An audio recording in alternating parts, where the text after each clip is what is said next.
Welcome to a very special episode of the Law Offices of Quibble, Squabble, and Bicker on this December 29th, 2021. This is our final show of 2021. And wouldn't you know, Greg and Brendan wouldn't be here, those bastards, and left me hanging. Our client for today, everybody, our client is our fear in review. That is the client for today. So, yes, because many people say year in review, but instead it's, Right. we've just gone through 2021 and there's been lots of fear. Behold, trapped in a hellscape of their own invention, socially unaware old white men bound by the pretense of being fake lawyers yet knowing no law, no exquisite Latin terminology, they are inexplicably compelled to quibble over minutia, squabble over triflings, and bicker like those who value their backyards far too highly without even knowing the difference between an easement and an alleyway. At this very moment, you have entered the heart of the law offices of Quibble, Squabble, and Bicker. Let's get started.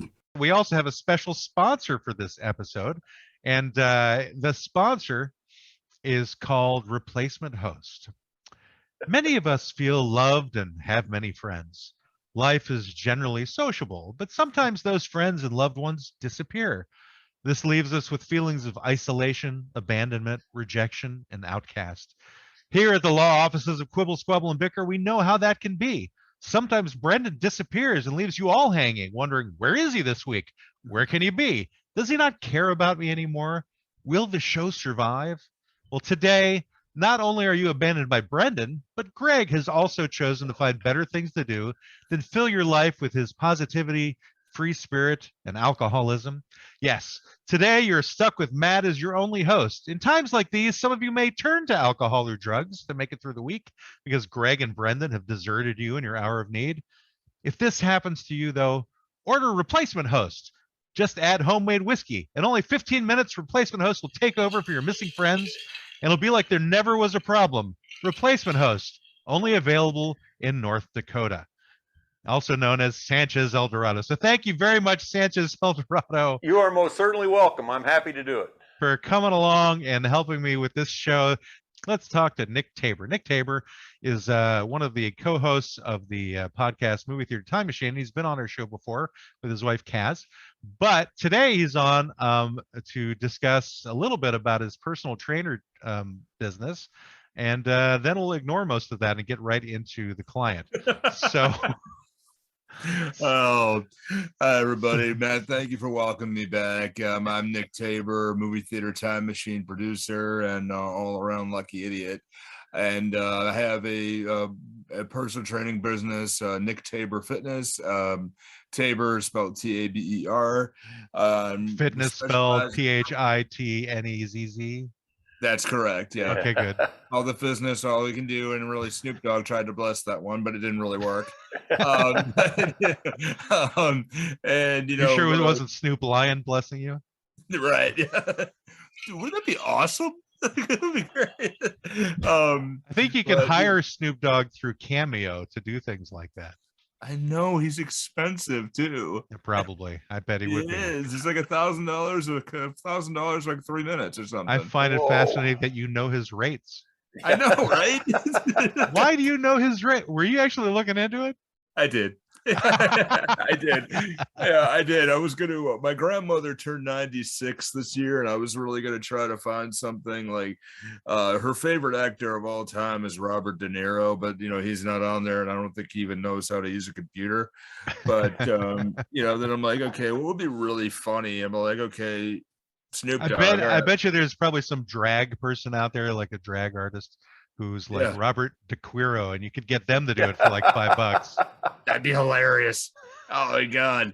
That'd be hilarious. It's like, is this Nick's grandma? Yeah. This is Robert De Quiro. Hey, you don't recognize. Yeah. I was Are you a taxi talking driver. to me? Are you talking to me?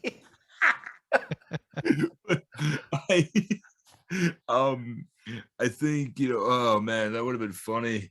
But Nick Tabor Fitness, all about really trying to be able to reduce anxiety, depression all around New England. This year, I mean, we're doing reviewing 2021. I mean, who didn't have anxiety this year? I've been pretty but I'm generally anxiety free. Yeah. For the most part, because I don't do a lot of movement. Right. If you're not doing anything, you don't really have anxiety. Yeah, if you don't leave the house, life is good, right? Right, exactly. You just have to deal with the people in the house. They all have anxiety because they had to deal with me. Again, They didn't have to deal with me before, but then they're like stuck in the house with me. So that's where the true anxiety was resting, was on their heads. Oh man, yeah. I mean, there's a lot of it, really. I mean, be serious with it. There's a lot of it out there, and I mean, fitness and know-how is really a good thing to do. And I mean, now gyms are slowly opening back up. Might be closing again soon, but try as things are progressing, and we want to make sure that people have the genuine know-how to be the best they can be. Do you have a gym? And yeah, I'm sorry. Do you have a gym? I don't have a gym. No, I rent space out of a gym in a little town called Barrington, Rhode Island, which is about 50 miles south of me. And we have, it's a really cool little place, but we have fun. We have fun with it. Bring people in there, and some clients come in and they drop a whole load of money for a little bit, which I like. Yeah, that helps. You don't actually want to help them; you just want their money. Yeah. Well, I mean, I help them, and then they give me, I had one client that offered, she's like, I'll pay you $150 a session if you just sit and talk with me. I'm like, dope, cool. Oh, I wonder how much a hooker there was costs. no like foot massage requested for that either. No, it's not the not the ladies. A whisper in the ear. No, well, since your podcast, as I remember, is mostly middle-aged ladies, right? So yeah, that hasn't really changed much. What the hell, it's something. That's true. I think you may be hitting our demographic, actually. So any go. listeners that we have in Massachusetts, or at least in Rhode Island, I thought you were in Massachusetts for some reason, but I am. You are, but the your New gym England is in states Rhode are Island. small. They're all kind of bundled up there in the corner. Yeah. I mean, honestly, like you could really like throw a paper airplane across Rhode Island as it is, and I mean, where I live, Rhode Island's right here, so it's easy, So you're like in the southeastern corner of Massachusetts, down. Yeah. Got it. Okay. For those of you who don't know geography, Rhode Island is not actually an island, but it is in the United States. So yes, it is. Rhode Island is neither a road nor an island. Look it up and discuss. And Sanchez will tell you all about where it is with the Mercator projection. Yeah, with my Mercator, it looks bigger on a Mercator projection. What's a Mercator projection? Yes, answer that question, Sanchez. That is when, if you remember those old-fashioned maps you would see in school, and it looked like big squiggly lines. It looked like they were blocked into sections, like oval sections. That's a Mercator projection. Oh, cool. That's what the guy Mercator did. He decided he was going to take the globe and he was going to open it up. So in order to open it up so it laid flat, that's how it cut. Gotcha. Okay. But if he knew that the Earth actually was flat, he wouldn't have had to do that. Well, the problem with it is no matter how you take a globe and you flatten it out, nothing is the right shape or size as it actually is on a globe. Well, you can't even put it on a globe because we're not actually like a full globe either. There's got to be like some we're an oblate indentations. sphere. Right. A what sphere? Oblate sphere. Oblate. How do you define the word oblate? The slightly oval shape, a little bit late, egg shaped. Yeah. Oh, okay. Yeah, a little late. Yeah. Yeah. I remember those maps there, and I remember I got in trouble once in the 5th grade, I think, because I looked at it and I said the map looks like a giant couple of butts. Yeah. And they're like, no, it looks like a couple of droopy butts, and they're like, you're staying in for recess for 6 weeks. I'm like, oh. 6 weeks. It was worth it. Yeah, they were pretty strict, but I don't know if it was that long, but it was worth it because I'm like, everybody else was laughing. I'm like, you look at it, it does look like butts, man. Come on. Like, I'm old enough to remember when the map of Russia was like this big, and the map of the United States was like that big. Right. Because we had to be bigger than Russia. We had to be bigger, exactly. Right. Yeah. So both Sanchez and I are overweight old men. And the fact of the matter is, I'm sure that Sanchez is like me and doesn't like to exercise at all. So what do you recommend for people who don't really want to move to actually lose weight or size? First thing you want to do, I always tell people to try to, eat the food that loves you back. you know, and I did this like with pizza. Well, the food that loves you back, you know, Pizza loves me back. I eat it. It tastes good. That's loving me back. It doesn't love you back because it hurts later, you know. So you might order from Papa Gino's or Papa John's, but Daddy don't love you back, you know. That's what I said. They have snack foods. It's like Little Debbie doesn't love you. Little Debbie is a ho-ho. You're not going to want to eat all that back. You don't want to eat the fresh foods that love you back, the earth food and everything else, fresh vegetables, fresh fruit, and, you know, natural foods. Like, all right, you've obviously not listened to the show because we have a whole episode about how fruit is betrayal. No, I have listened to that one. I found it funny as hell. I found it funny as hell, bro. But it really is just trying to, like, you know, people, I think in this country, we eat food and we eat crazy food. You know, and I had my wife and I throw away food. We throw away food too. Yeah. Yeah, we throw away food. There's that, and this is not a sponsor, but you know, Misfit Markets is a company that you can order food. It looks a little bit ugly, but it's the stuff that the farmers throw away because the peach doesn't look quite right, or the tomatoes are a little bit off. There's a company like that in our neck of the woods too. And we've got one of our local supermarket chains has a section for that, for the, you know, slightly blemished fruits and vegetables. Yeah. At a, you know, not a super significant discount, but at actually, a discount. Sanchez's nickname is slightly blemished fruit. Yeah. In case you didn't I know. actually met somebody who was like that today too. On the cusp of turning. Slightly blemished. So you say food, I still disagree. Little Debbie would certainly love me back. Maybe not in the way that you think, but in the way that I think. Little Debbie was manufactured by a bunch of guys in the 50s who were chain smoking cigarettes. Yep. Yeah. Well, again, is there a problem we're talking about here? Yeah, and then it's there. That's why I said Little Debbie don't love you. Little Debbie don't love you. Little Debbie a ho-ho, man. Well, I'll ring my own bell for a minute because I've been on a diet for like the last 8 months, and I've dropped 50 pounds. Which for me is a huge deal because I was way up over 30 pounds there for quite a while, or 300 pounds.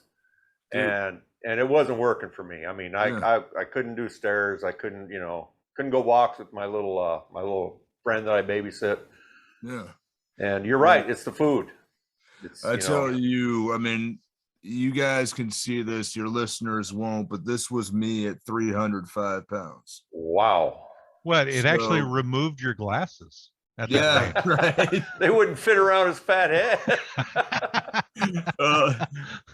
One of my assistants. Well, you look actually quite good in that picture, honestly. Thank you.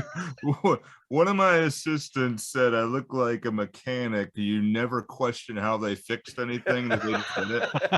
Yeah, we're going to give you a new engine. It just got fixed. How did it fix? It just got fixed. You need a whole transmission there, lady. It works. Just have to accept it. What are you drinking there, Sanchez? I keep hearing ice clinking around in the glass. This is actually homemade whiskey. I bought myself a little still off eBay. All right. And, is it whiskey or is it moonshine? Okay. Sure. It's not real moonshine because I don't actually do it from corn. Okay. I just use sugar. Yeah. So you're making sake is what you're making. I'm making alcohol. Yeah. Alcohol. Sake's a fermented. This is distilled. Well, sorry, sake is from rice though, but I guess that would be rum you're making actually if it's from sugar, right? Yeah. Basically, pretty much white rum. Yeah. I proof it way down. Now you're a goddamn racist. Jeez.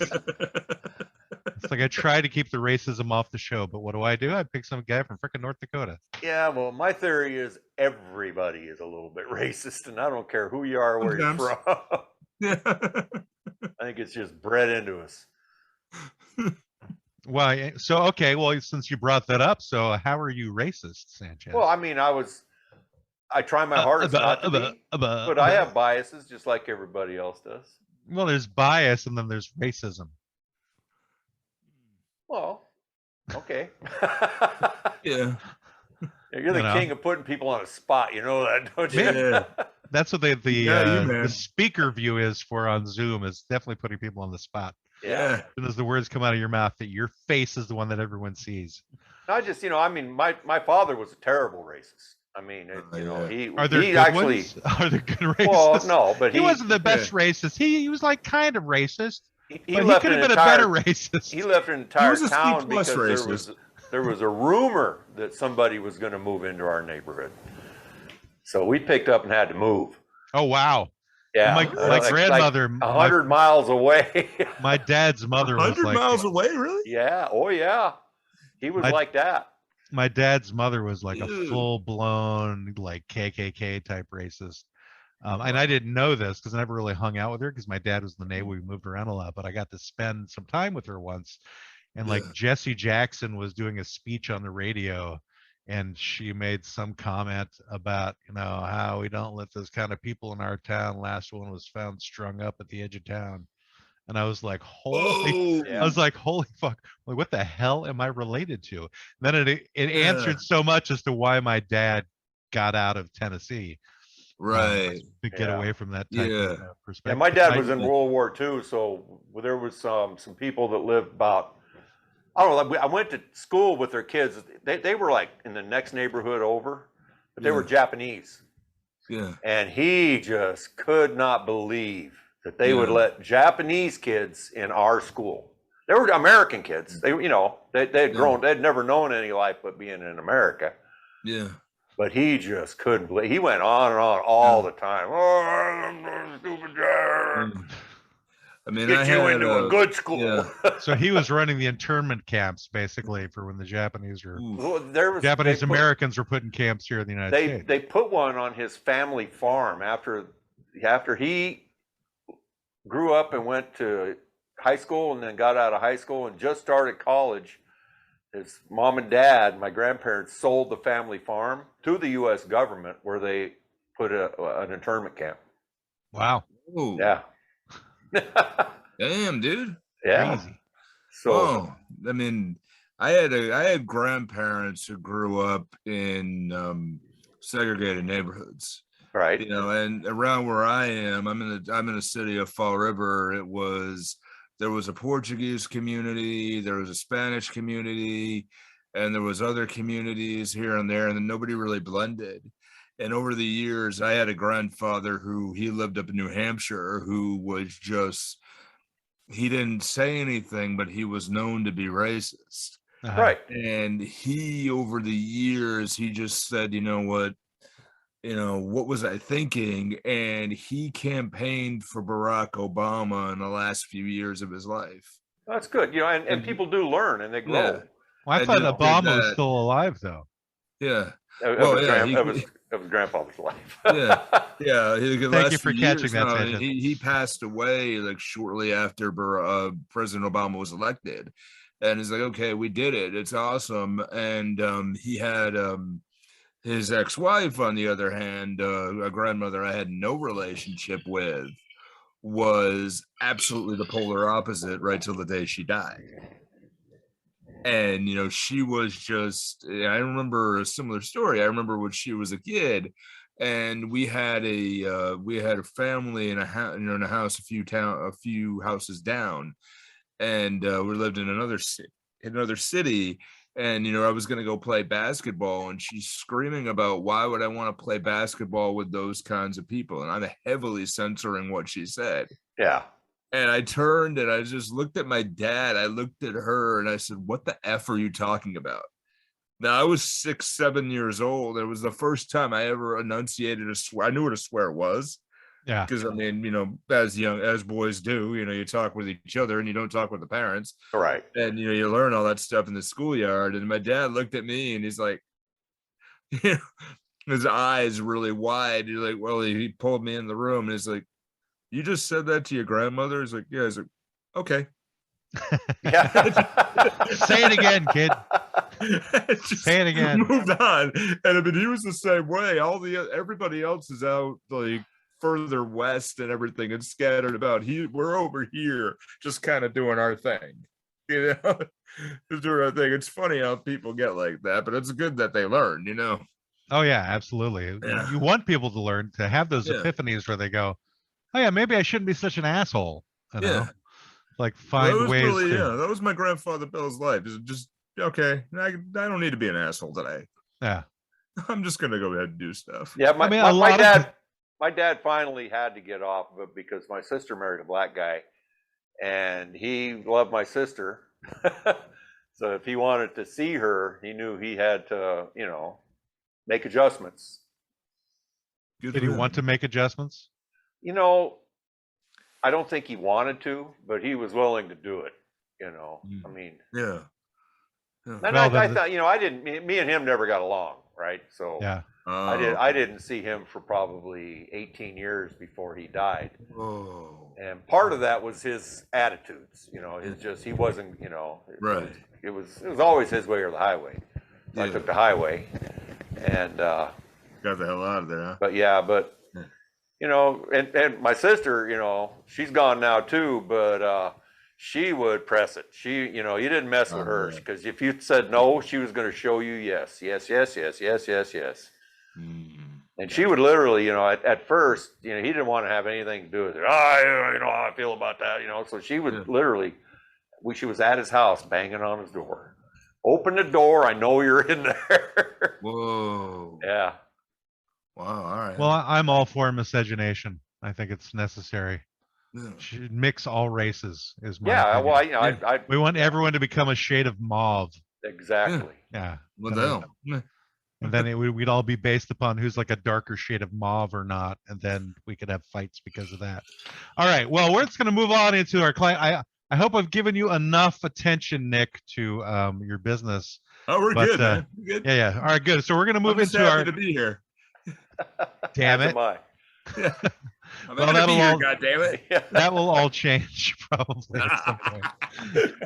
So just to recap, so our podcast started in June of 2020, right? The pandemic was going strong, and that's how it all began. And we've had many different changes along the way, and since last year, that's when we started having guests on a regular basis. Like our first episode of 2021 was when we had our first major celebrity guest, which was a guy named Larry Hankin. So what I'm going to do right now is I'm going to read off all of our episode titles.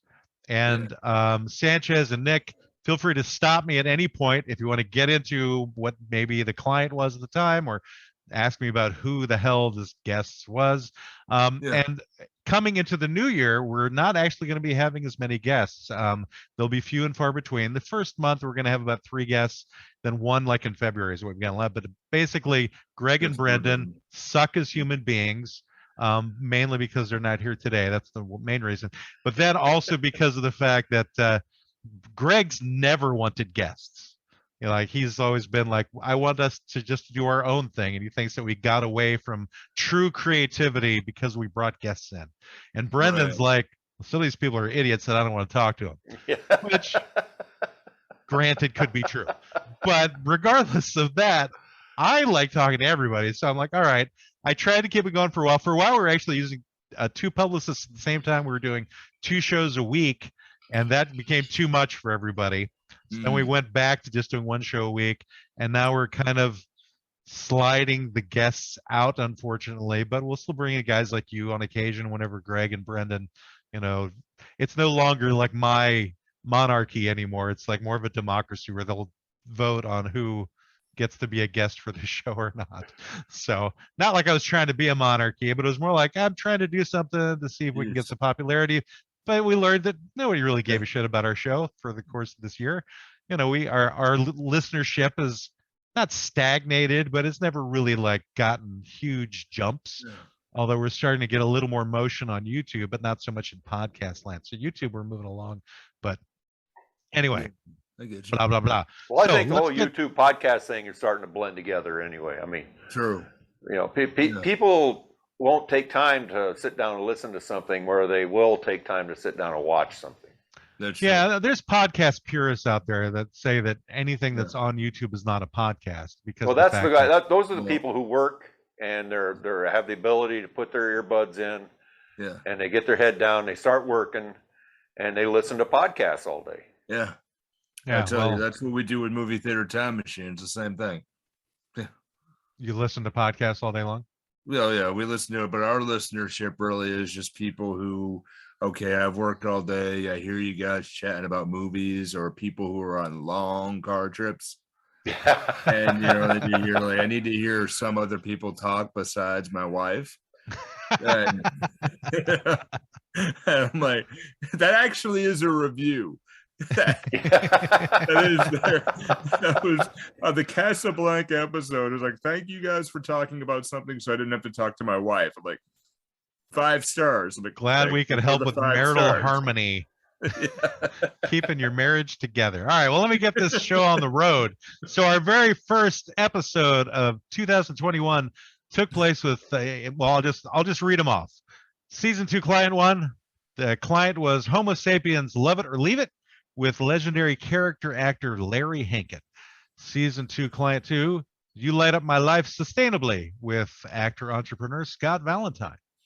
Client 3, Golden Girls and Golden Boys, with film actress Liz Priestley. She was in the movie Concrete Cowboy that was on Netflix not long ago. We actually chatted with her too. She was great.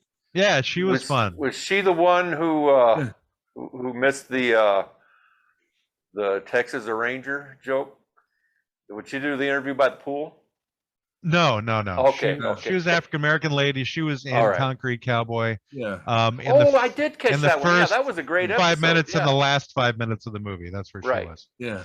But we talked about Golden Girls with her, so that's which was good because it forced me to watch Golden Girls episodes, which I had never seen before. So and it was something to talk about. All right, next, Client 4. Are you a hooker or a slicer? That was with character actor Tim McLaughlin. Which one was he? He had a beard. What was he? He's done he's not a well-known character actor. He's done a lot of small parts in different movies though. But he was in like From Earth to Moon, the Tom Hanks thing, or was he a hooker or a slicer? Oh, he's both because he's into golf. Oh, okay. Yeah, that's where that came from. So it's awesome. That's right. I have to take credit for that one. That was one of my. We go back and forth on who creates the names of the clients. Pretty clever. That was one of mine. Pretty good. All right, next we have Client 5, Furry Faces and Flipping Fingers, with mythological bass player Leland Sklar. Whoa. That's one of my favorite ones, actually. Yeah, Leland is a guy who's been on like 20,000 recordings. Yeah, he's in the been on business. All of the recordings, hasn't he? Not all of them. He was part of the Mellow Mafia in the 70s, though, so he did a lot of recordings in the 70s. But he started off in James Taylor's band, and it was actually him and James Taylor who persuaded Carole King to have a singing career, because she was a backup singer in James Taylor's band, and they talked her into actually putting out her own album. So for those of you who know who Carole King is, if you don't, well, then you're like the rest of us. But yeah, Leland's great. He has a book out, which is basically 2,000 pictures of people flipping him off. Nice. It's like a coffee table book, but he's got like Jack Nicholson, people like Flea from Red Hot Chili Peppers, and and he flipped us off too at the end of our episode. And when he came on to the Quibble Awards that we had last year, he flipped off everybody there too. I remember that. Now I get the context of it now. So you can go to his website and buy his book. You know what I call that book? I don't remember the name of it. The Bird. It's the word I've heard. Yeah. You've heard the word? That's right. It's the Bird. All right. Client 6, Mummies on Parade, with podcaster actor Michael Spedden from Foul Players Radio. So this is basically a podcaster. He's outside of Baltimore and does a murder mystery theater out of a train, something like that. Next we have Client 7, Monty Python's Snake, with the extraordinary Scott Page. He was a sax player. He played with Pink Floyd, Supertramp, and Corey Feldman. So just to add that. Corey Feldman. Yes. That's I remember now. He had a minor musical career, didn't he? I think he put out an album last year, honestly. Oh, last year? I think so, really? yeah. No, he did some stuff in the 80s. No, he's been doing stuff in the last at least 10, 15 years. Okay. Like when he was creating his own cult of women that like living in his house that he was grooming for I don't know what purpose. And it was like Corey's Angels or something like that. They were called. I missed that. Hey, look that one up. It's quite fascinating. Yeah. I think you're right, Sanchez, because he released a few albums in the 80s. And then when he was still quite young, and he had the like the little bolo tie kind of thing going. And, One of the interesting things about this guest, Scott Page, is his dad was on the Lawrence Welk show, and he was like a multi-instrumentalist woodwind player. But he also is the guy who invented the wah-wah pedal. Oh, really? Whoa. Yeah. So I'm like, well, I guess someone had to invent it. So it was that guy's dad. And he's an entrepreneur himself, too. So he doesn't just play saxophone. He also has his finger in a bunch of different pies. The reason that the client was Monty Python Snake was because he was a part owner in the business that created software for Monty Python, a Monty Python game back in the late 90s, which is one of the few games I actually owned. Anyway, which one is it? It was called Monty Python's Complete Waste of Time. Complete Waste of Time. Yeah, it's one of my favorites also. Yeah, so this guy was responsible for that game because he was a co-owner of the company. Yeah. All right, next we have Client 8, America North, with Maxim model and lumber salesperson Sherry Nelson. Sherry is great. She is beautiful. She's gotten us the most views of any of our shows on YouTube, and we actually don't know why. Why, like hers just maybe like Maxim model in the title. Yeah, that could be. That could very well be. Come on, bro. But she is a lumber salesperson. That is true too. So somebody's got to do it. Exactly. But she's really fun to have on. Then we have Client 9, which was, what is the name of this client? That was with renowned psychic Artie Hoffman. That was a great I wish episode. I could have been on that one. Yeah. Oh, you listened to that one, Nick? I didn't realize you've listened to our episodes like this. Yes. So, awesome. Yeah, I've listened to the majority of them this year. I think the past few months, because of my day job, I run a COVID vaccine clinic. Oh. And while making them work out while getting their shots. Yeah. Pretty much. Yeah. Pretty much. Well, just 10 sit-ups and then we're gonna jab you. Yeah. Pretty much. With your legs. Pretty much. I just do that. I was giving diet tips to a 93-year-old lady the other day, actually. And it was like, what should I do about this? I love my ice cream. I'm like, eat it. In the back of my head, I'm like, you're 93 years old. Eat it. Who cares? You should just start smoking. Yeah, start smoking. Maybe put a little crack. Pick up a pipe, try some LSD, do some crack, do all of it. You're 93 at this stage. Whatever, man. What else you got to do? Right. Take some shrooms. Enjoy yourself. You're 93. Right. Yeah. Get it out of your system. Imagine that if you do that she trips out and dies, and that's the last mortal thought she ever had. The Doors of Perception. You got to read it. Aldous Huxley. That's literally how he died. The was that a biography? Blake, right? Aldous Huxley was Brave New World. Yeah, Brave New World. Yeah. He also wrote Doors of Perception. Yeah, it was the Doors of Perception. That's what inspired Jim Morrison to name the band the Doors. Exactly. Yeah. All right. Yeah. Well, I'm learning something today. He died while under the influence of LSD. He was on his deathbed. Oh, yeah, he did. And he called for DMT and LSD. Yeah. Huxley? Yeah. What's DMT? I can't remember what it's. They call it the spirit molecule. That's the one that. Who's the guy? Ken Kesey or no? The Rolling Stone. Gonzo. What's his name? Yeah. What's his name? Who we can't remember because we're old. Well, he said DMT is like being shot out of a cannon for 15 minutes. Oh. Yeah, it was the guy that Johnny Depp played in Fear and Loathing in Las Vegas, but we can't remember what his name is. Shanny Pants looks just like him when he puts on the visor and the glasses and the cigarette holder. I mean, spitting image. But less dead. Yeah, a lot less dead. That's good to know. Yeah, all right, we're going to keep rolling. Yeah.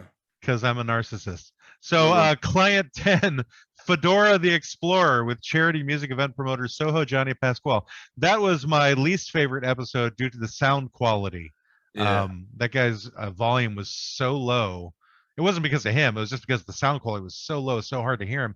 And we were all like going, what the fuck? What is he saying? I don't know. Oh yeah, that's got to be terrible. Yeah, but nice guy, really good, nice guy. Next we have Client 11. We're all narcissists with podcaster and comedian Matt Gwynn. This is the guy who hosts The Adventures of the Albino Rhino. Yeah, he was awesome. I was on his show too. He was so much fun. Oh, you were interviewed by him? Yeah. All we did was just crack jokes for about an hour and a half. Yeah, that's pretty much what he's about. You know? Yeah. And I think that's what caused him for his marriage to break up was this podcast. Yeah. But I think it's gotten back together again. So his podcast? No, his marriage. Oh, okay. Yeah. Podcast got put on hold while that was going on. Yeah. It was like, it's got to sort out some things in his life before he could do that. Yeah. We talked recently. He seems pretty good now. Actually. Yeah. I mean, I was like, I kind of track him on Facebook to see how he's doing because I was a little concerned about, not concerned enough to do anything, but concerned, in the sense of just thank you for the train wreck, Matt. Just skulk in the background. Thank you for allowing me to witness why your life is worse than mine. Thank you for that. Much appreciated. That's what Facebook is good for. It's good for going, oh yeah, I'm doing better. Doing better than them. Like I see all of the mental illness that comes across my pages of Facebook and I go, wow, I'm glad I don't live your lives, guys. So I'm going to post a cat meme. Somebody send me cat pictures and other animal photos. I'm having a bad day. It's the only way I can survive is looking at these pictures. What's that? Here's some food that I ate this morning. Or like this. I hope my pure empathy is not showing through too well right now. I don't want people to think that I'm actually too kind. So anyway, next. Nobody, don't worry about it. Nobody thinks that. Oh, now I'm sad. All right, Client 12, Mars, Bars, and Stars with the amazing Jane's Addiction drummer Stephen Perkins. That was kind of a coup that we had him, and he was actually really fun to talk to as well. Yeah. And not only that, at the end of the episode, he was doing the interview in his drum studio. So he went back and started banging on gongs at the end of it. At the end of the episode. So you got to go check that one out, Sanchez. Yeah, I'll look at that one. Yeah, it was a relatively short episode, but it was good to talk to him. But again, that was like towards the end of the video, of the interview. And what episode was this? That was season 2, Client 12, with Stephen Perkins from Jane's Addiction. All right. Then we have Client 13, Can't Compete If You're Obsolete. That's with a podcaster named Phil Better. He is out of Canada. Good guy. A decent guy. Yeah. He tries to help people. Yeah. We had Client 14, Vegans on Trial, with prolific punk singer and author John Robb of the Membranes. And when we had him on the Quibble show, we gave him the award as the best plant-based rocker or something like that. So vegan, I take it. Yes, he's very much a vegan. He's been a vegan before it was cool to be a vegan. Right. I'm a vegan except for all the meat I eat. Yeah. I do, and all the leather you wear. Yeah. I do that, except I eat beef, pork, and I kind of been trying to give up the pork. Yeah, pork tends to thicken me up. Nah, it is. It's a lot of salt in there. You definitely should. Yeah. But if anything, anybody could do that. Just fillet the fish and don't leave the heads on fish, please. Yeah. People do it. You're not a fan of the fish head, huh? You don't want to let anything looking at you while you're eating it, Well, I grew up that if you caught it, you ate it. You ate it all. Me too. You ate it all. Yeah. You ate the scales. Yeah. Well, no, not one. All right then, goddamn hypocrite. We fish. Well, I'll eat them if they're fried. Have you ever had fried fish scales? No. So there, huh? Yeah. Fried fish scales. Yeah, deep fried fish scales. They're pretty good. They're crunchy. Yeah. It's like a weird potato chip. Yeah, like super weird. It's really like a lot of little tiny potato chips. Yeah. It seems like they'd be a little sharp too, wouldn't they? No, and once you get them fried up, they kind of crisp up and crunch. Yeah. Interesting. Yeah, pretty good. All right, learn something new every day. All right, we're moving along, and this guy was also our first, and I think an only guest that we had in the United Kingdom too. Oh. So, international guest. I did see that one. Yeah. Yeah. Then we have Client 15, JFQ, Flat Earth, and You. Oh, I wished I could have been on that show. I love Flat Earth people. That's when we first started. I first discovered the whole reptilian person theories of the QAnon movement. Yeah. That Brendan educated me on. Oh, those are my favorite. Is it Ick or Ike? I don't know. Ike. I don't know. He's the right. one who he's the one who kind of pioneered the whole lizard people thing, the reptilians.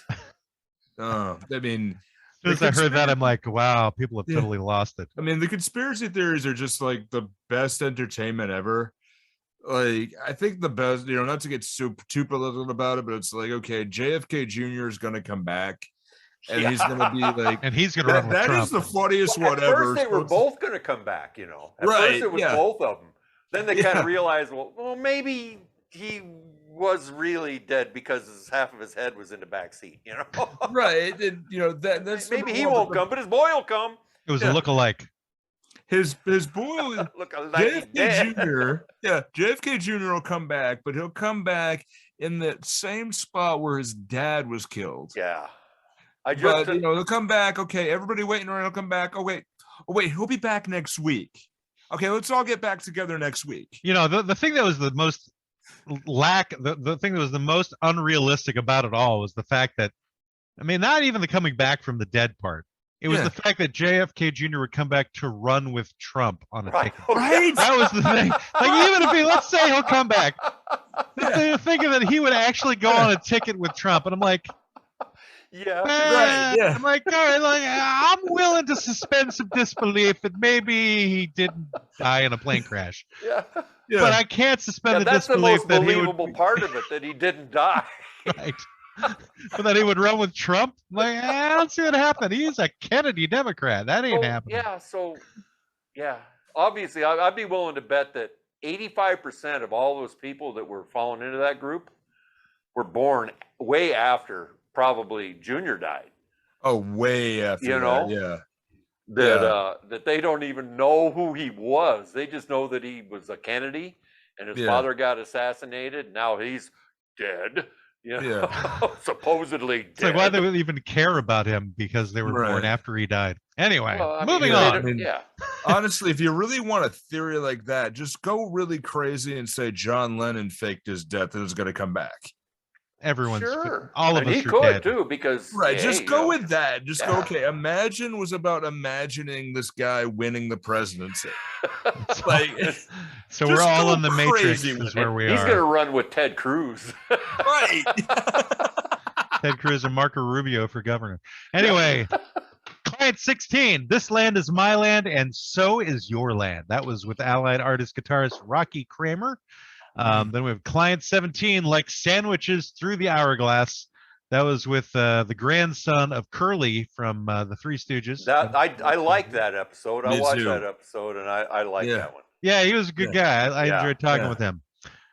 Client 18, Dead Rockers, Where Are They Now? With Captain of Industry Kim Richards. That's the guy who was the CEO of Allied Records.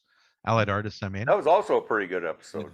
Yeah, we barely even got into the client because his stories were just fascinating. I know. Yeah. Like, he was discovered by Steely Dan. Yeah. Right. Which is a weird thing to hear.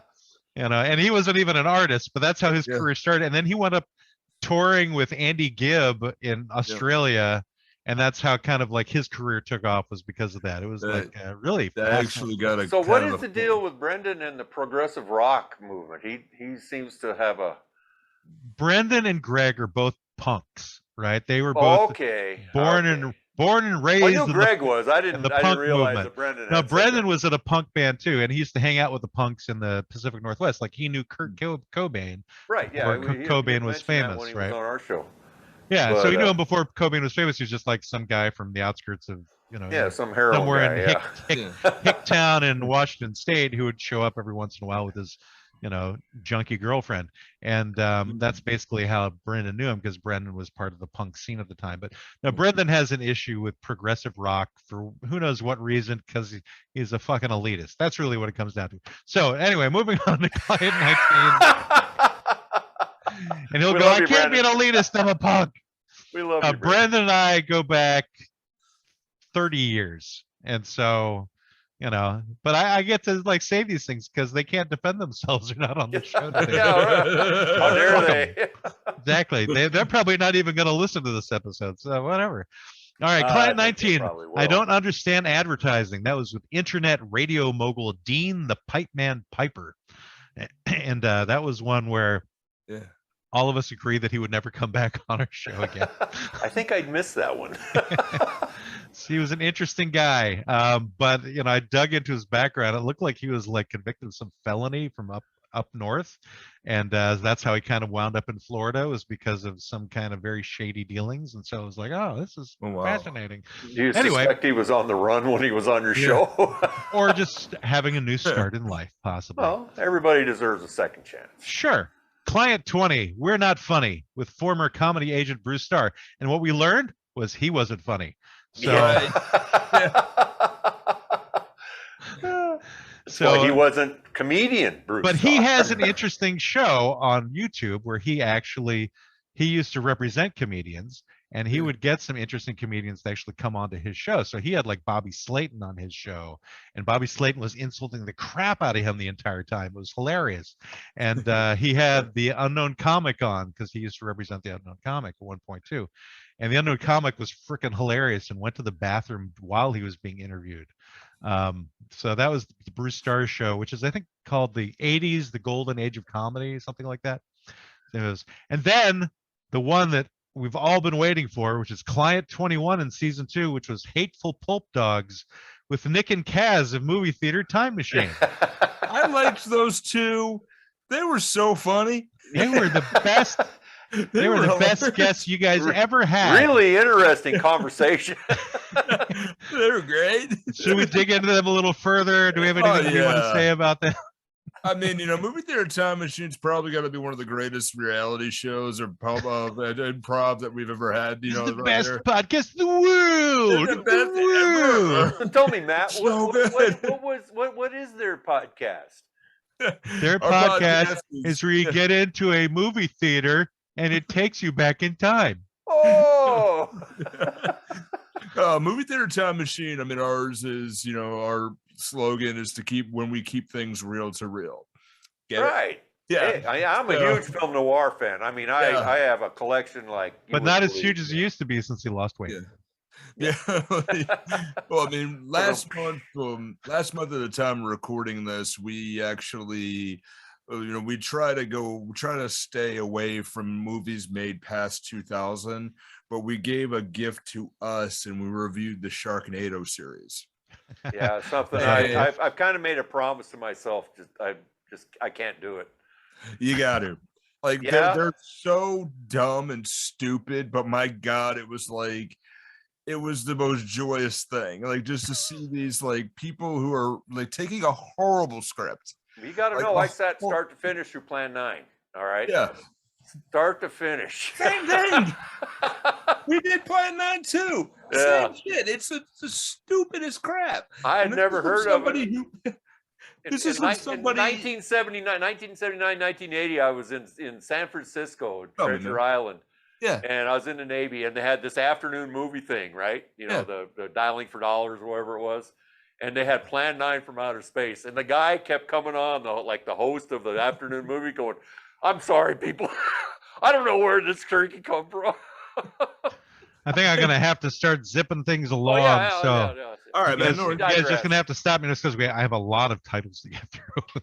Okay. All right. Then we have Client 22, Case Your State, with author and podcaster Anthony Williams III, our first very strong pro-Trumper, which we did not know. He was like a total wild card guest. He came out of the blue, and then we went, definitely not coming on again because he's lost his marbles. Anyway, then Client 23, the Nerd Hierarchy, with master podcasters Kenrick and John of Spoiler Country. They've got a whole spoiler country network in Washington State, these guys. Then we have Client 24. This is Brendan's favorite guest. There Are No Fat Vampires, with singer and musician Arrow. Oh, I loved Arrow. I'm fine with this girl, but Brendan has to nag on this chick, and he wasn't even on the show that day. That was the first one I watched when I was doing research when you guys are going to be on our show, because I wanted to see what, and I said Arrow. And I just laughed and laughed and laughed. Because she was like, what's The Godfather? Yeah, well, when she was going to be an actress and she wanted to do this, she wanted to do that. And then somebody had mentioned something about The Godfather. She says, well, I've never actually seen The Godfather. Well, she's also 5 years old. So anyway, Client 25, One's Name is One's Destiny with author Wendy M. Koch. She was kind of interesting. She had like a supernatural take from her book. The book seems to be doing well. Now, this is my favorite guest. This is Client 26, our dog's best friend, with the astounding Howard Bloom. Howard Bloom is a guy who was a PR guy back in the 80s who basically discovered Prince, and he discovered a bunch of people. And he freaking lost his mind at one point, had a nervous breakdown, and took him like 20 years to get out of his bed. And now he's creating his magnum opus, and he listens to podcasts all the time. He's got a hell of an online presence also. He does. He's quite an intelligent man, but probably certifiable. But again, I want to have him back on again because I'm sure it'll be really interesting. But all the best ones. He totally answered the question of dog's best friend, and he had to like that too. I'm like, well, all right. I thought he was just going to go, I'm not going to be bothered with some stupid question like this. I'm like, no, he was like right with us. Anyway, next we have Client 27, Dad Jokes, Pinnacle of Western Civilization, with New York City talk show host Mickey Burns, who was a great guy, really fun to talk to. Didn't know any dad jokes. And they're like, what, nothing? He's like, nah, I don't tell jokes. Yeah, I caught that one too, yeah. But he was good to talk to. Then we've reached the pizza show with the Happy Hour news team. This is our motivational office retreat, where we finally got that pizza. And if anybody wants to know why it was a pizza show, listen to the freaking episode. It's season 2. Couldn't understand why anybody would want to be on your show. That's what he kept saying. Why would you want to be on our show? Yeah, didn't get it. It's like, why do people volunteer to be on the show? Yeah. Don't know. So that didn't actually have that was the end of our, weird, because I had season 3 Client 27 for Mickey Burns, but it should have been season 2. I found a typo. All right, then we have season 2 Client 28, Don't Dress Your Pets or Pet Your Dress, with career actress Lisa London, which I thought went perfectly well, but by the end of it, Brendan was going to really piss her off. And so I had to turn things in a different direction because he was getting agitated because of he didn't like her attitude. She was the one that missed your joke. She was the one there. She was sitting by the pool when you were interviewing. She was the one sitting by the pool. She was that also was the best joke I've ever heard. Just the best joke. It was your joke, and she's talking about. Was it Walker, Texas Ranger? Yeah, not a good joke, man. It was great. It was the best, and it just went zoom right over. It really was more for me than for anybody else. It's like I have to say it. I'm compelled. I must say this. It was perfect. It was absolutely golden, and I laughed and I laughed. I laughed for like it comes up. I think about it and I start laughing. Yeah, but when we were trying to talk about the pets thing, she's like, I'll just let you guys talk amongst yourselves. Yeah. And I'm like, that's when Brendan was like, fuck her. She definitely had a real high opinion of herself. Yeah. You know, she's been an actress for 30 years. I think it comes to the territory. All right, then we have Client 29, Leading Men Are Not Real Men, with stunt director Jon Stewart and singer Madeline Kaye. This was one that was hard to understand because I thought I was just getting a stunt guy on, and it turns out I was getting him and a singer of the band that he's in. They were basically, their PR people were hired to promote the band, not him as a stunt man. So I'm like, all right. Now, that was the episode. I remember I'm like, okay, he's interviewing Jon Stewart, and of course I'm like, oh, the old host of the Daily Show. Great. And I did that. I'm like, oh wow. No, it was the singer of the song Gold from 1978. Yeah, I still love the episode. But you'll never make that mistake again, right? Actually, it was a good episode because they were both actually pretty good guests. So I actually like both those guys. All right, then we have the guy that I thought was the biggest coup of all to get, which is Client 30, When Words Collide, with comedy legend Bruce Vilanch. Bruce Vilanch, that was a great episode. Only have like 10 or 15 views on YouTube, maybe 25 listens. I think it's because he's really pervasive in podcast land, so he does lots of interviews on podcasts. And so it could be just like we're just one among many, or just because we don't really advertise well. Which is probably more the case. But he's an icon. I mean, he's an absolute comedy icon. Absolutely. I mean, if it wasn't for him, we probably never would have heard of Bette Midler, honestly. Yeah. Yeah. True. So, all right, moving on. Client 31, dress sizes and body hair with author, comedian, and 70s club kid Wendy Stewart Kaplan. She was actually a lot more fun than I thought she was going to be. And because I think she used to hang out at Studio 54 back in the day. So she was one of those club kids. All right, then we have Client 32. The customer is always Karen. That was no guest. You can sure guess what that was about. Yeah. So... I got a funny story with that. One of the things I have at the clinic is we have a universal translator, and one of them we found was like, it's basically an iPad on a stick, and you hit the button and you select the language, and we found one of the languages was Karen. I timed that just right, so Sanchez was drinking. Yeah. You want to see me spit, huh? Yeah, I'm like, okay, you hit the button and somebody comes on the screen and they translate and it's all good. And you hit Karen, it just like, does it just come to my desk? At that point, I'm the manager of the clinic. It's like, okay, it just comes to me. Yeah. Like, oh, I get it. Yeah. That is the language I should be speaking all the time. Moving on. Cancel Me Too. And we were going to run into possibly tricky territory with this one at the time, because this was in May, during the time when things were really heating up, controversial. But luckily, this was an actual attorney. This is our first real attorney that we had on the show, which is a media attorney, guy with the name of Mark Jacobson with Cancel Me Too. Then we had Client 34, White Rappers and Black Rockers with 80s rock star John Butcher. And I was the only one excited to have him on because I was the only one who had bought the guy's album when it came out back in the day. Yeah.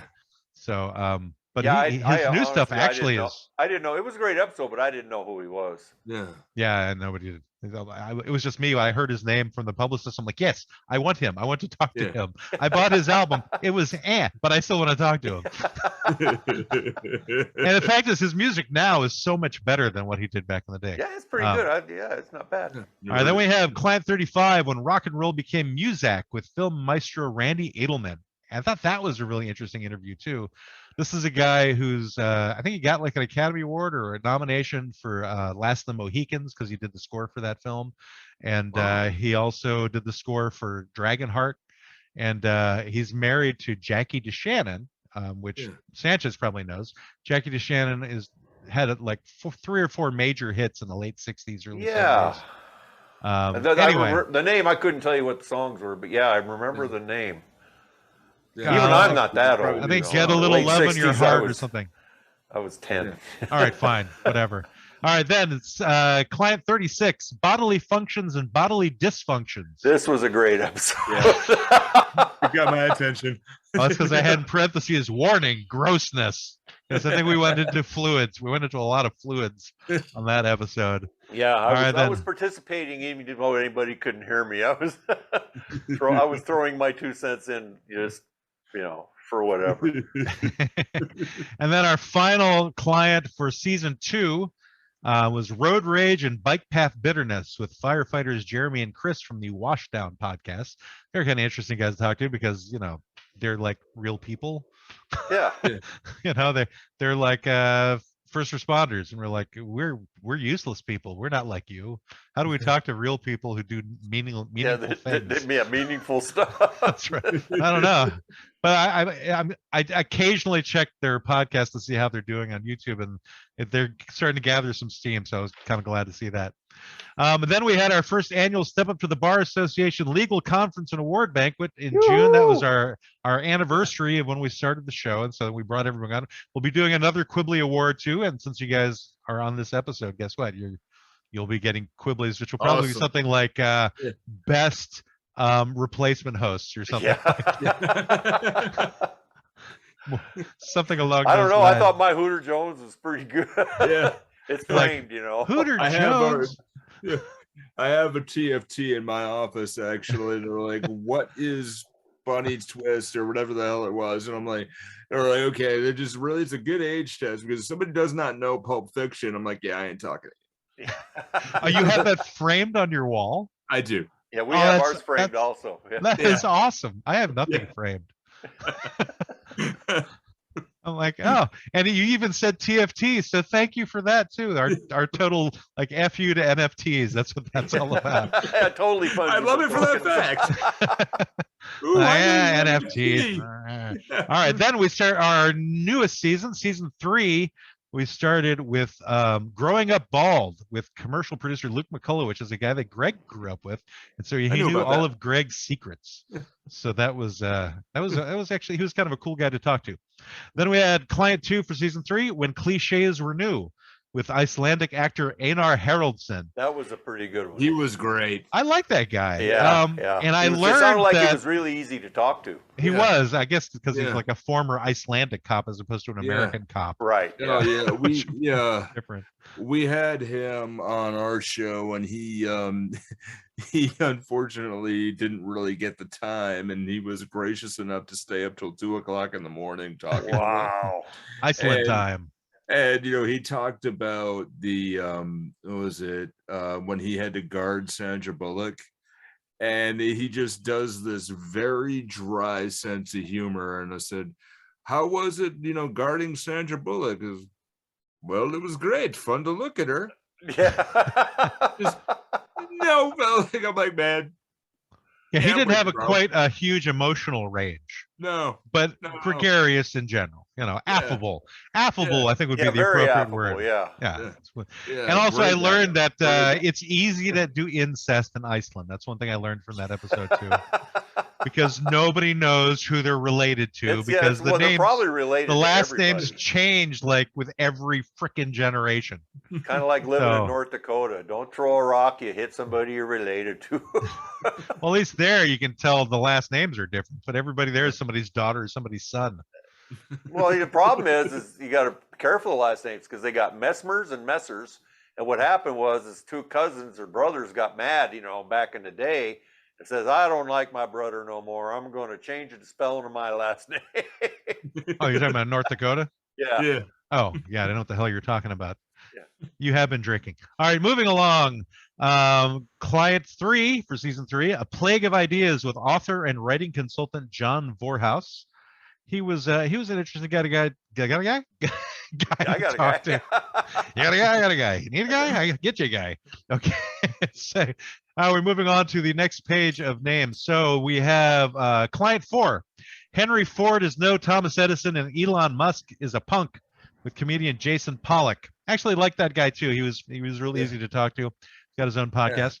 Then we have Client 5, Garbage Eaters Anonymous, with Texan actor and director Shauna Toft. And Shauna Toft is currently not starring, but she's in that new show with Sam Elliott, 1883, I think it's called. Yeah, so I think she's got. Oh, really? I think she's an extra, but she's been in like the first 3 episodes so far. So she's that, and so that's Shauna. And that's the episode where we got to learn about Greg's interesting dietary choices from dumpsters. All right, next we have Client 6. There's a whole culture around that. Yeah, Greg was part of it. Yeah. Client 6, Accepting You Are Part of the Problem, Not the Solution, with CEO of Terminus Media, Mark Stansel. This is the guy who's over like Christian-based comic books. Yeah. But they're actually kind of cool comic books. We looked at them. Then we have Client 7, Fruit Equals Betrayal, with Tarp King and filmmaker Michael Stein, whose podcast is doing so much better than ours, that son of a bitch. Yeah, and a Tarp King. That's right. Yeah, well, I mean, he was actually in the movie business. Well, I'm just mad that I didn't get in on the fucking tarp business. Right. You probably could, probably not too late to start, Sanchez. You can do it now. All right, then Client 8, The Sweet Smell of Secession, with aspiring actor and model Joshua Christian Azali. That's when we were apparently really hurting for guests, because this is a guy who's accomplished nothing with his life other than he wants to be something. Yeah. So that's how he became. Was he the one who was in a movie about a motel or at a motel? Or no, that's later. That's Mark Morales with the Clown Motel. He basically is like a stage actor. He was on our show too, and he was like the biggest fan of Street Fighter. So it's like, I love the movie Street Fighter. I love that the one in the early 90s with Raul Julia's last role. It's like, I love this. I'm like, okay, great. We'll review that. You come on, and he was fun. Interesting. Yeah. He was really fun. It's like, I don't really have much, but it's like, I'll promote your show and I'll promote myself. And just so Mark Morales just came on to talk about Street Fighter. That's funny. Yeah, no, he just really talked about Street Fighter. Or are you talking about Josh Azali? Who are we talking about? Azali. Oh, got it. Okay. Yeah. Yeah, just like, okay. He's like, I'm mostly known for my hair. I'm like, I'm not. Your lack of hair. Okay, client 9. Hitler was a baby once, with entertainment lawyer Adam Hirschfield.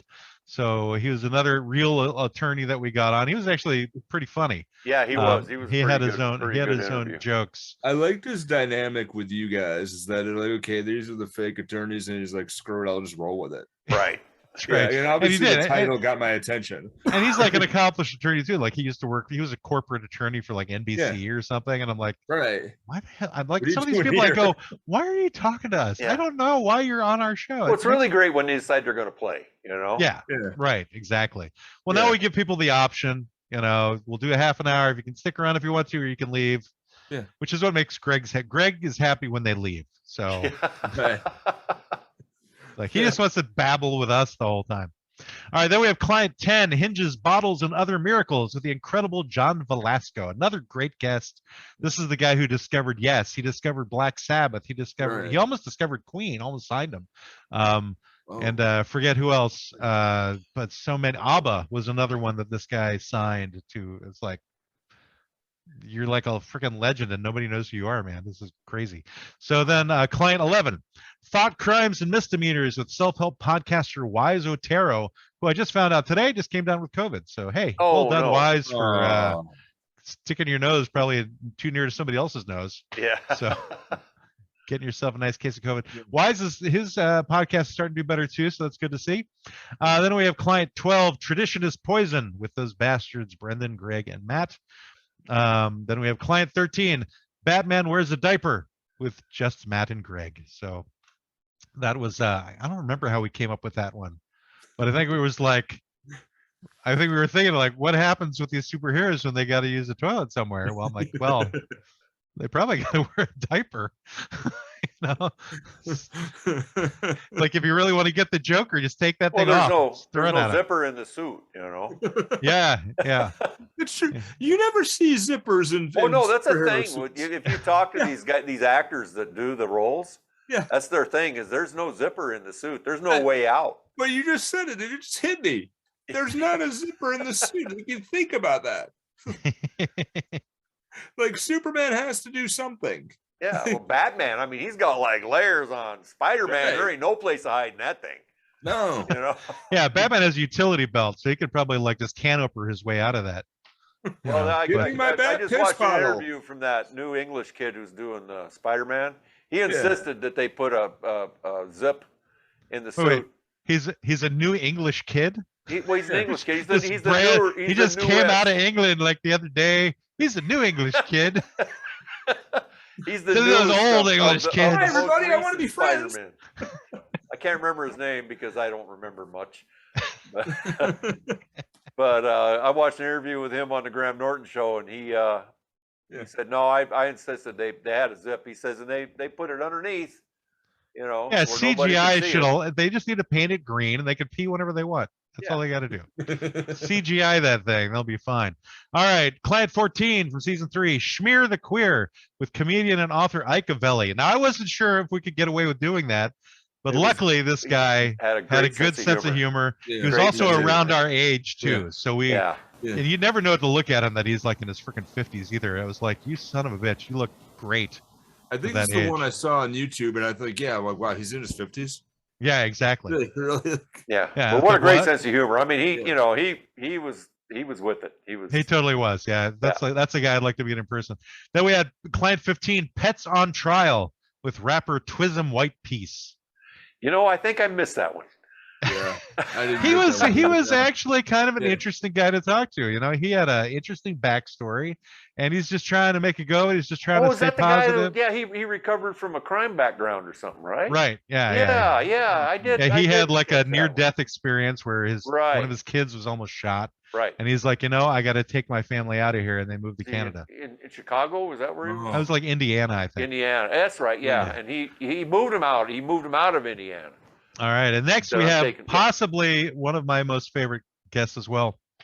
This is client 16, Evacuate Your Mind with fried food aficionado Billy Skeels.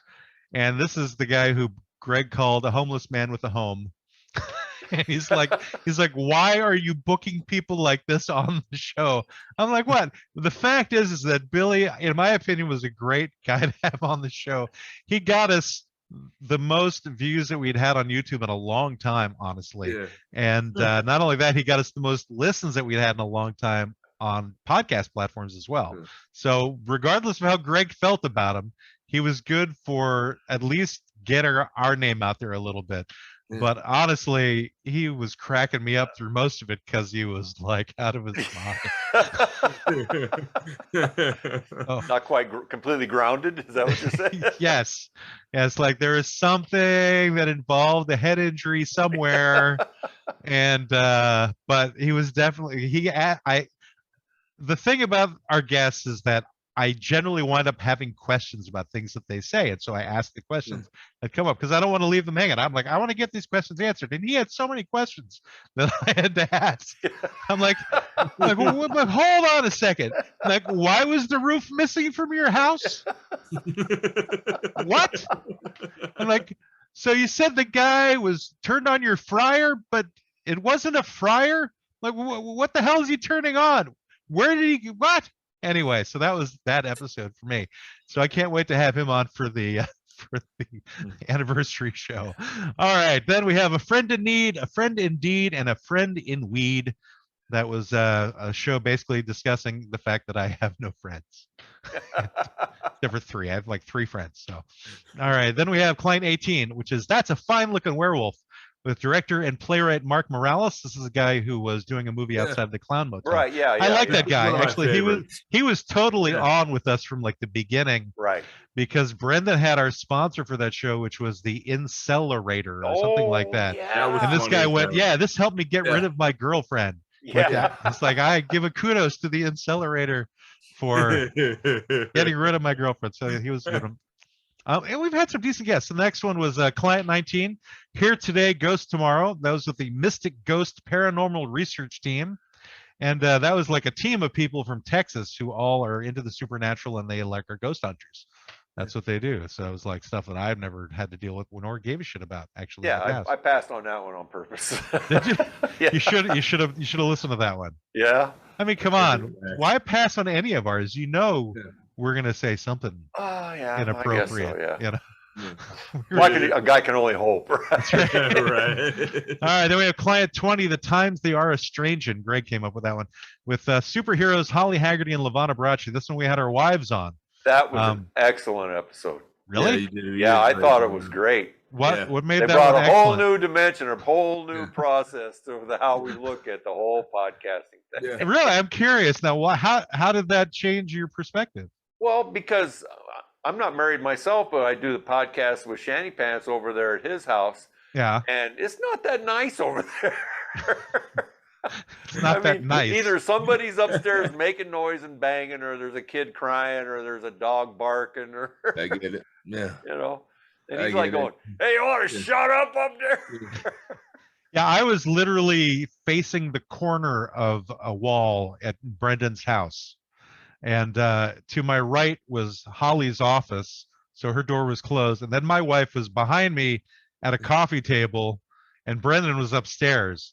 But the weird thing was that every time my wife was on and I talked, we would get this major echoing thing. So she kept having to mute herself so that the echo wouldn't happen when I was talking on that. And the whole appearance was that you were all in separate spots, right? Right. Well, technically we were just different spots of Brendan's house. In the house, yeah. You know. And then Greg was in Oregon asking us questions, but it was good. It was fun to do it. We'll probably never have our wives on again because I'm sure that they were like, "Why are we doing this?" It was mainly a way. It seemed to me like they were having a bit of a good time. Yeah, it was mainly a way for them to finally get what we did. You know, I mean, I've known Brendan's wife probably a little longer than I've known Brendan, and so yeah, she and I. It is kind of interesting to see yourself like on the internet or like on YouTube or something. I mean, I'm not enthralled with it, but it's like, wow, you know, it's a thing. I mean, it reminded me of my own family when we do this, and my sister is acting president and chief of staff at a community college in Massachusetts. So she's got like a big high-end, big paying job, and you can imagine Thanksgiving is amazing. and we have the at your house, right? That's where you hold it. You hold it at your place. No, not in my house. Actually, at my pad was at my. That's where I would think it would be amazing. Nowhere else, Nick. Yeah. Well, I mean, it's just, they're doing this. They're like, oh, I had made funding for underprivileged girls to go into nursing. And I'm like, I created an amazing fart joke while talking about a John Candy movie. You have no idea how amazing that fart joke was. I mean, it came out of nowhere, really. Like, you wish you should come up with that joke at your damn community college fundraiser. Yeah. All right. Moving on. Client 21, The Tyranny of Beauty. And that was with just me, Greg, and Brendan. Then we have Client 22 of season 3, How Deep Is Your Punk Bunker? Or Apocalypse Wow, with the amazing Cretia Turner. She was really cool, which I wasn't expecting, because I was thinking she's going to be some airhead pop star. Yeah. But in actuality, she's probably smarter than the three of us put together. I'll have to revisit that one. I missed it. Yeah. I like that episode a lot. That was the one that Shanty was making inappropriate misogynist comments about, was her. Yeah. Well, yeah, we don't necessarily sit down and listen to podcasts together. I thought you did it. You did it hand in hand. Yeah. Hand in hand. Strolling down the lane. And you lit candles while you did it, and then sang Kumbaya when it was all over. So that's how I imagine you and your co-host. Just keep imagining. Our news team. All right, Client 23, Don't Be Late for Love and Hate. That was, I think that's when Greg finally got a girlfriend. I think that came from that particular episode. So, yeah, it's just a few episodes away. Then we have Client 24, Gift Horses Eat Too Much. I think we dealt with horse cliches on that episode. Yeah, that was a pretty good one. That was. Yeah. Really? Yeah, I thought there was a lot of good jokes in that one. Starting with the three who were on the show. It was. What's that? I was amazed at how long it was. How you stuck on horse. Yeah, they went on for a while. Yeah, like well, that was like about a normal length, like an hour long, something like that. I mean, if I had to try to come up with horse jokes or stay that specific on something, and granted, I did 6 episodes making fun of sharks, but but there's 4 Sharknado movies, so I could see how I could do that. I mean, I did that; it kind of wrote itself. But I mean, to do that for that long, I'm like, damn, man, those guys got it. Well, that and the internet helps too. True. And our general inability to stay on topic, that also helps kill time, is our stream of consciousness. And not only that, I forgot Waspy Soda Pop has come about somewhere along these episodes. I forget how far back it goes. We're not doing Waspy today. He's vacationing, but he's in hiding. Yeah. Whatever the last recipe we got was, I think it was hamsters. It was a hamster one. Yeah, it was the hamster one. Yeah. You don't want to criticize his cooking. I'm telling you. The Christmas hamster. Okay, then we have Client 25. Are you toxic or you just need a shower? That's with podcaster Mel Ortiz. She's the one with misheard lyrics. Oh yeah, that was a great one. That was really a good one. Yeah, because there was Channy and I both were like going, well, come on, spirits in the night, Yeah, wrapped up like a douche. Yeah, that's I think she deals with that in like the first couple of episodes of her podcast. Does she? Yeah, she goes after the basic ones in the beginning, and now hers are getting slightly more obscure. What I liked was how she's taken notes during the course of the podcast, the interview. She's like going, okay, and what other one do you have an issue with? Oh, I'm sure she's always on the lookout for Miss Hurdler. Yeah, probably. But she was a lot of fun, and her podcast is kind of fun to listen to as well. And they're not long episodes; they range like between like 10 minutes to like a half an hour at the longest. So they're they're very easy to consume. All right, then we have Client 26, ableism, sexism, racism, and cannibalism. So that was a fun one to talk about, when they could all just be summed up with just keeping cannibalism to handle all the other ones. Yeah. I think that could have solved that problem. All right, then our final client, we've made it through season 3, not counting today, which is our fear and review, which is Client 27. I saw mommy pegging Santa Claus. That's what, I got to be honest with you. I had to look up what pegging was. Yeah. Oh, and were you happy to find out once you looked it up? Were you at least in incognito mode, dude? Well, I got a VPN. And that's with sex educators, Drs. Lauren Lichty and Dr. Chris Gowan. Yeah. Chris is actually a mutual friend of Greg and mine. We do like karaoke and stuff together. Okay. And Lauren is an educator out of Washington State, and spends her time between there and Chicago. So they have a podcast together. And Chris is like, when do I get to be on your show? And she was actually on the Quibble episode last year, just as a friend because she was listening to our show. But this time she actually got to be a guest. It was a good show. There's no doubt about it. It was a great show. Yeah, they were both real good sports. They totally, and Chris knows us far too well. I think that's the other issue. She knows me and Greg far too well. Yeah, she prepared. She was prepared. And plus she listens to the show like you guys, so she had some idea. Like she had listened to the friend episode, waiting for the moment when I finally admitted that she was my friend. Yeah, I know. Yeah, that's just it. You and your friends. Your friends. She told me afterwards. She's like, for a second there, I thought you weren't going to say my name. She goes, I was going to be so pissed off at you. I'm like, yeah. I'm like, you're one of the few. The three friends I have. Your problem is you think with friendship comes responsibility, and you don't want to have nothing to do with that. No, actually, that's not what I mean, I have so many problems, but that's just not one of them. That's not my problem regarding friends. It really kind of comes to what I talked about on that episode, which is I had a girlfriend once who gave me a hard time because I kept saying all these people were my friends, and she's like, they're not your friends.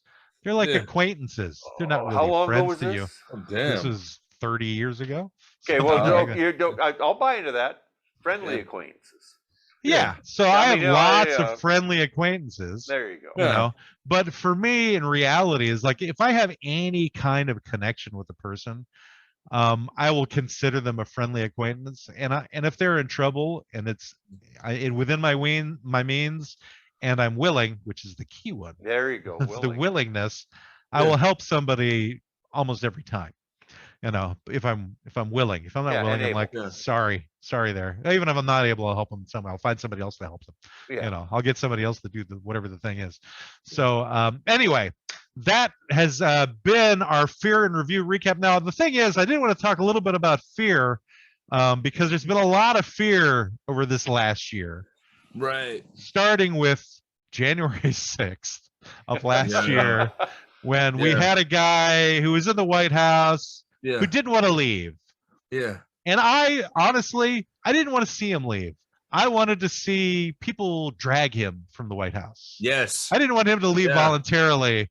I wanted to see sheriffs coming up to the house going, sir, you need to get out. This is no longer your home. Yeah. I wanted to see him evicted, because he was such a douche and deserved it the whole time. Which I think is a great thing to say that you wanted.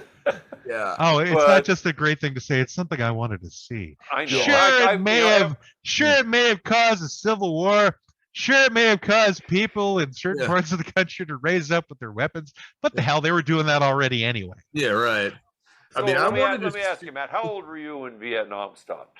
When it stopped, that was when Nixon was president, so that was like the early 70s. I wasn't even alive, man. Yeah. So I was probably 6 or 7 years old. Yeah. I just missed the draft. Yeah. Oh wow. I just missed the draft. I was 17 in 1974. So shit like that gets ugly. I mean, and you don't really want to have to push it to the absolute limit. Yeah, but no president ever before was refusing to Nothing admit has they ever lost. before happened like has happened this last right. So cycle. it's like that didn't happen. Nobody stormed the Capitol. The country has not collectively lost its fucking mind like it has in the last 5 years. Yeah, the problem is that we had the pandemic, and that's what showed Trump's true colors, is that how he really wasn't a good leader. Before the pandemic hit, we knew he was basically a douchebag and he couldn't be trusted and blah, blah, blah. But when the pandemic hit, it basically showed what a shitty leader he was. Oh, yeah. I mean, but see, the thing is, people knew he was a shitty leader before he ever got in there. The problem is not everybody knew that. Yeah, not everybody, but also he was running against Hillary Clinton, and that was still everybody hates him. I'm the biggest liberal in the world, and I hate Hillary. Me too. No, I am too, man. I hated Hillary too. I'm like, okay. Our problem is we've lost living memory to the past. We've lost actual physical brain cells attached to the past. Yeah. And therefore, nobody can visualize it in their own head. The younger even though we've got the internet, they can't believe that all that shit was real. No, what happened is like, that Jesus conspiracy is theories 6 foot became tall, blonde, and has blue eyes. Did you know that? conspiracy theories became collective consciousness is what happened. Yeah, It's exactly. like Yeah. so many people with nutty views got a platform where they normally couldn't reach people, and then they all kind of came out and found each not other. only that, but if you hear something that you think, well, I got to look into that, right? This is interesting. And then you start digging on it, and you're going to find a lot of stuff. And if there's anything that matches even close to your, belief system or your chain of thought, the way you're going to attract to that. You're going to do, that cognitive dissonance thing, and you're just going to go, oh, well, yeah, that's what happened. I know that's what happened. I mean, you think about it, the guy who became president was a guy who had a game show where first prize was a job. Right. And the guy who had lost just about every penny he was ever given. Yeah. Right. What pisses me off the most about Trump, though, is that I had to vote for Biden. That's the thing that pissed me off the most. I know. Because I was a never Biden. I was like, I would never vote for Biden. I never wanted Biden to be in power in any way. I still I'm not happy with him as our president. I'm like, but the fact of the matter is, still, I'd vote for Biden again. I'd just do keep it tomorrow. Trump out of office. I'd do it tonight if I had. Yeah. It's like I will go round up my dead friends that I used for the last election, and I'll get them to vote again too. All those dead people I know that JFK will come back and vote for Biden for us, or something. Even though he'll be running with Trump. All right, so that is basically our fear in review. Do you guys have anything you want to add? I mean, I want to thank Sanchez El Dorado very much for being on here as co-host. And Nick, you've basically been the other co-host for today too, even though we talked about your fitness business. I appreciate you guys both for coming on. Is there anything you want to talk? I should say there are going to be some changes in the coming year to our show. We're going to have less guests. At some point, we'll have no guests at all for maybe a couple of months. Our shows are going to start being live streamed every week whenever we record, but it'll also, the live stream will last until I do the editing, and then I'll delete the live stream from YouTube, but it'll be live streamed there. Not only that, on Spotify, you can now see the videos on Spotify, not just on YouTube. No kidding. It's a thing through Anchor, so you can now just add a video upload to Anchor, and they'll send it out to Spotify as a video file, but it'll be an audio file to all the other platforms. I'll also be running our shows live on TikTok too at the same time, which will be weird because it'll basically just be me, and you'll only get like me talking, and you won't get to hear anybody else. But I'm going to be doing it on TikTok every week too, just to mess with the people on TikTok. It's going to stream as if you were playing a game, right? It's going to stream like me having a phone next to me, because it's going to be like my phone doing live on TikTok. And but it'll be us recording it. So you might be able to hook something up through OBS and get some other stuff. Don't make my life more complicated. Oh, come on. I don't need to do OBS. I can do it through Zoom. Zoom goes right to YouTube, and I don't have to mess with the OBS stuff at all. Okay. I mean, come on. I may not be as old as you, Sanchez, but I'm old, and these things are hard for me to wrap my head around. My head around. Your heads.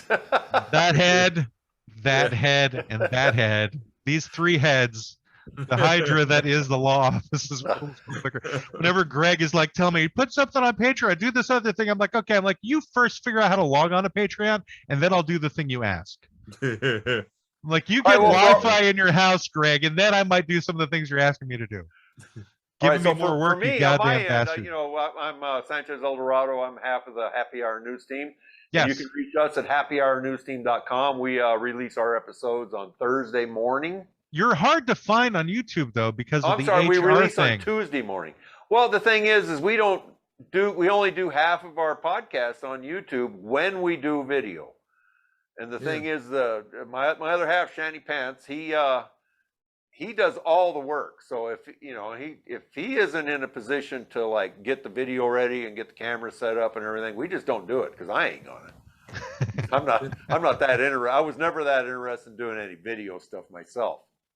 So when we started this, I said, that's fine. I'm happy to do a podcast with you, but I'm not interested in doing video. Well, okay. But we do it, and he does it. So do you have anything new planned for the coming year, Sanchez, to your show? Well, we talking about making some changes, but we're both kind of lazy. Okay. So we kind of tend to stick with the program we got, which is basically finding, bullshit stories on the internet, and we call it stories, news you didn't know you needed. And we talk about it, we make fun at it, and we, give each other a hard time. Well, I think you've I got a was going to perfect ask niche there. Nick if I promised to watch the Sharknado movies, would you consider being on our show? Yes. You might want to listen to it first. Yes. Well, he would be on your show without even listening to Sharknado. The thing is, Nick, if you're going to be on their show, though, you got to drink because they're the happy hour news it team. Doesn't hurt. It can be water. Because I don't think you're a drinker. You don't drink alcohol, do you, Nick? No, not really. That's fine. You don't have to. I mean, we did one a couple of weeks ago where I gave my co-host a hit of this homemade whiskey, and he proceeded to blow chunks right on YouTube. Literally, I witnessed it. And on YouTube, I gave the timestamp. I said, "This is the time where Shanty pukes on camera." Yeah, I say blow chunks. Is Chunks your dog? Yeah, no, my brother. Well, now we know what Shanty's true interests are. All right, Nick. So Nick is with Movie Theater Time Machine. Is there anything you would like to end with, Nick? Movie Theater Time Machine. We're cruising on to our 5th year anniversary on the internet. We're still figuring out what to do. We have a number of guests actually lined up. We're similar to you guys, Matt, with Law Office of Quibble, Squabble, and Bicker. We're paring down guests quite a bit. I mean, we came into 2021 hot and heavy with a whole load of them, and then we got lazy and with everything else we're doing, so mostly it's been us. We just did an interview with actually an amazing interview with Carl Gottlieb, who's the guy who is he'd be awesome to have.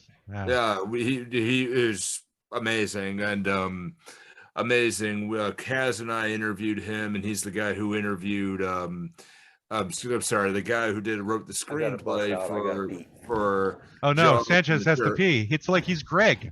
He's the perfect replacement for Greg. There's the pee in the middle of the show. Yeah. But Carl Gottlieb, the guy who co-wrote the screenplay for Jaws and The Jerk, and really gave all the great process. I love that his microphone is still connected.